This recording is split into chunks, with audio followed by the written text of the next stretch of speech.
नमस्कार मित्रांनो, मला ओळखलं का? होय, मी लोकमान्य बाळ गंगाधर टिळक. स्वराज्य माझा जन्मसिद्ध हक्क आणि तो मी मिळवणारच अशी माझी योजना तुम्हाला नक्कीच माहीत असेल. माझा जन्म 23 जुलै 1856 रोजी चिखल्या गावी झाला. माझ्या वडिलांचे नाव गंगाधर पंत व आईचे नाव पार्वती. माझे खरे नाव केशव, पण मला सर्वजण बाळ या नावाने हाक मारी. सर्व लोकांमध्ये स्वातंत्र्याची भूक निर्माण व्हावी म्हणून मी केसरी व मराठा या वृत्तपत्रांची निर्मिती सुरू केली व गणेशोत्सव, शिवजयंती हे सण सुरू केले. माझ्या लोकप्रियतेमुळे तुम्हीच मला लोकमान्य ही पदवी दिली. इंग्रज सरकारला माहीत होते की हे जर एक सर्व झाले तर भारतावर राज्य करता येणार नाही हे इंग्रज सरकारला माहीत होते. म्हणून इंग्रज सरकारने माझ्यावर राजद्रोहाचे 2 खटले भरण्यात आले. माझा पहिला खटला मुंबईत, तो 1.5 वर्षाचा. सक्त मोजरीची शिक्षा होती.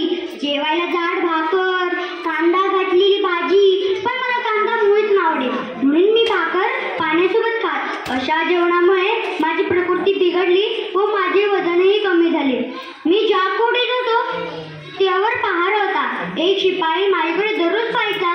त्याला हे बघून खूप वाईट वाटले म्हणून त्याने मला गुळ व खोबरे आणायला सुरुवात केली. मी त्याला सांगितले, एखाद्या अधिकाऱ्याने बघितले की तुला शिक्षा होईल, नोकरीतून काढून टाकतील, पण त्याने माझे काय ऐकले नाही. तो बोलला, मी तुमच्यासाठी काहीही सोचेल. एके दिवशी मी त्या शिपायाला बोललो, आता हे खाऊन मला तोंड आले. हे ऐकून त्याला खूप वाईट वाटले म्हणून त्याने मला बदाम व खडीसाखर यांची पूड आणायला सुरुवात केली. मी त्याला कित्येकदा बजावून सांगितले, पण त्याने माझे काय ऐकले नाही. तो अधूनमधून देतच राहिला. इंग्रज सरकारने मला दुसऱ्या तुरुंगात टाकायचे ठरवले. मी जाण्याच्या अगोदर त्या शिपायाला बोललो, तू माझ्या घरी भेटायला ये. माझी शिक्षा संपली. तो माझ्या घरी भेटायला आला. मी त्याला भेट म्हणून उपरणे व 20 रुपये दिले. काही दिवसांनी माझा राजद्रोहाचा दुसरा खटला भरण्यात आला. तो 6 वर्षाचा. त्यात माझी खूप हालत.